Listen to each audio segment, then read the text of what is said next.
Magandang araw po sa inyong lahat.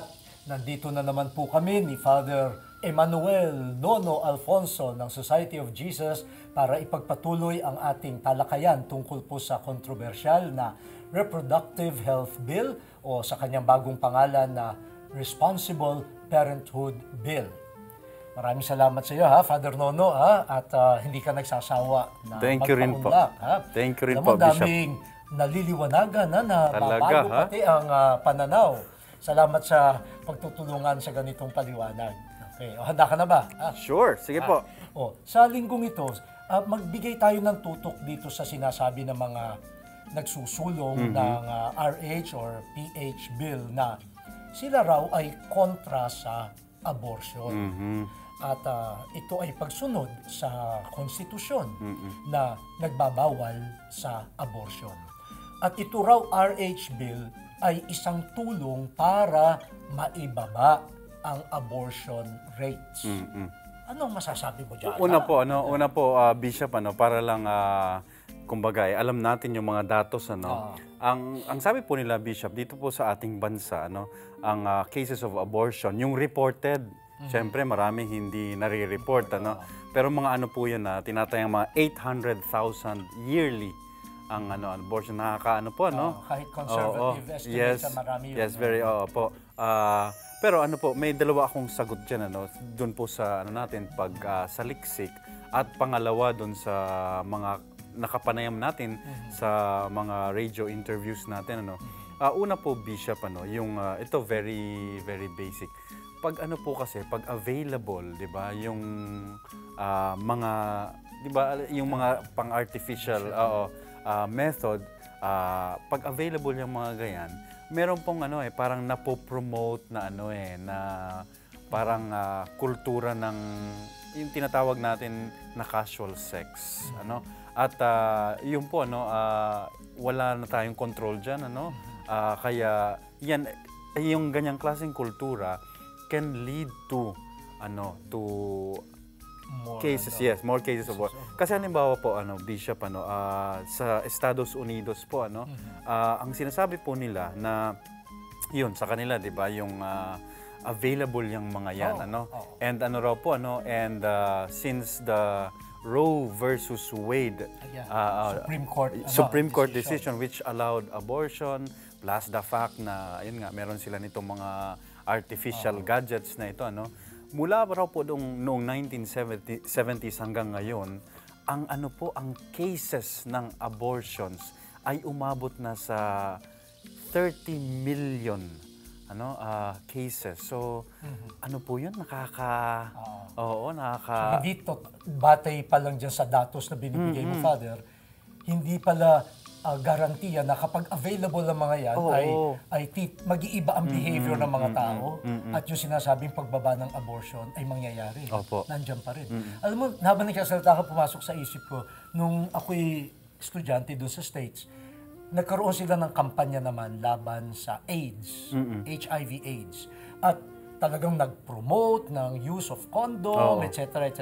After 1 year, nag-survey ulit sila, walang nabago sa behavior. Iyon na nga po. At yung cases, ganun pa rin. Okay. So, mukhang yung the presence or the availability of the gadget, sabihin na natin, ay hindi yun ang solusyon. Mukhang merong kailangang baguhin sa disiplina ng mga tao, pananaw tungkol sa sexualidad, na baka doon kung gusto natin mabawasan ng abortion.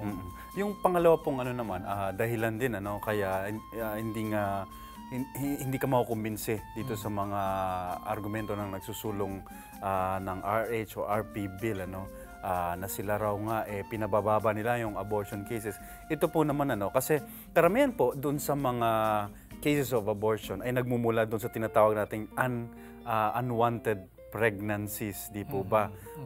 At yan ay paano bang nagiging unwanted? Hindi nila plinano, pagkatapos kaya papalaglag nila, Sabi po ng mga doktor na naka-interview namin, Father, sinasabi halimbawa sa condom may 99% success rate, yung ganun.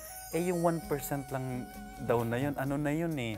Yun na yung yun yung hindi talaga Garantiya Oo, pa rin. kaya yung paggamit nitong mga ito can still lead to unwanted pregnancies and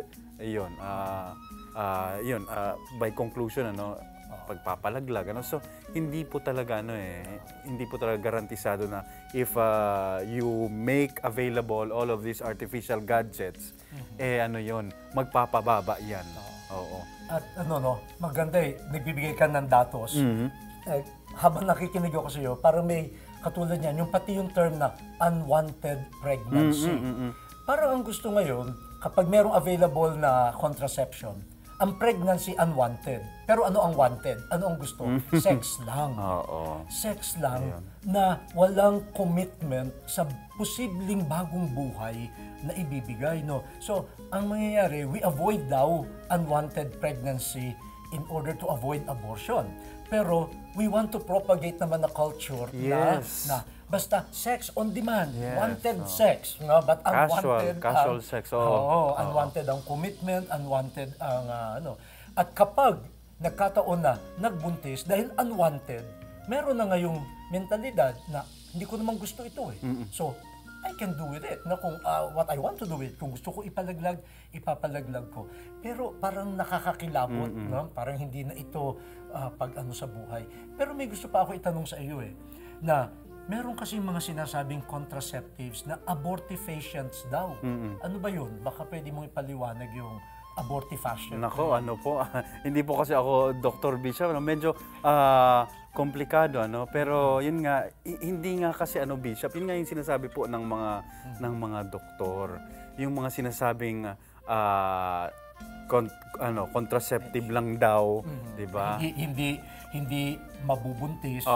Actually ay abortifacients rin, Kasi nga, 'di ba, syempre ayaw nilang lumabag sa konstitusyon na pinagbabawal ang abortion kasi sinasabi nila, ay hindi naman kami hindi naman to abortive, lang to, contraceptive lang, Pero may mga gamot po na it can lead. Yes. So, kasi ganito sa pananaw ng konstitusyon at pananaw ng turo ng simbahan, ang buhay ng tao nagsisimula kapag yung sperm at yung ovum, yung egg, ay nag-meet. Ang tawag natin doon, fertilization. Yes. Buhay na ng tao yan, tao na. Pero yung fertilized egg ay maglalakbay patungo sa wall ng uterus. Ang tawag ay implantation. Ngayon, merong mga ibang tinatawag na contraceptive device o pills na yung fertilized egg na sa tingin natin ay tao, buhay na yan, na nandun na sa lining ng uterus ay ipapalaglag niya. Kaya bagamat naka-advertise na contraceptive, hindi na kinokontra ang conception, kundi i-release na, i-discharge na yung fertilized egg na may conception na nangyari. Pag ganun, abortion na. Kaya baka lalo pang makadagdag. At yun ay mga hindi na counted cases. Yes. Sa abortion. Mga na yun. Pero Bishop, gusto ko yung punto mo kanina na yun na nga, na itong lahat ng ito, itong artificial nga, yung planning methods and gadgets, ang pinopromote talaga nito ay isang mababaw na na pagtingin o pananaw sa sexuality na handog ng Diyos. Di po ba? Samantalang itong simbahan ang itinuturo nga nito yung mas malalim na pagtingin sa sexuality, kasama na doon yung responsibilidad ng tao. Para tayo naging mga doktor, Oo nga mga counselors. Galing mo pala. Maraming salamat sa at huwag kang magsasawa. Pwede ka pa bang Sure. makapanayam sa mga darating na linggo? Takot ko lang sa'yo, Bishop. Hindi, hinahanap ka ng madla. Sana po ay naging kapakipakinabang para sa inyo ang aming talakayan. Sana ho mag-imbita rin kayo ng inyong mga kapamilya, mga kaibigan para makasama natin sa patuloy na pagninilay tungkol po dito sa ating kontrobersyal na RH o RP Bill. Maraming salamat po.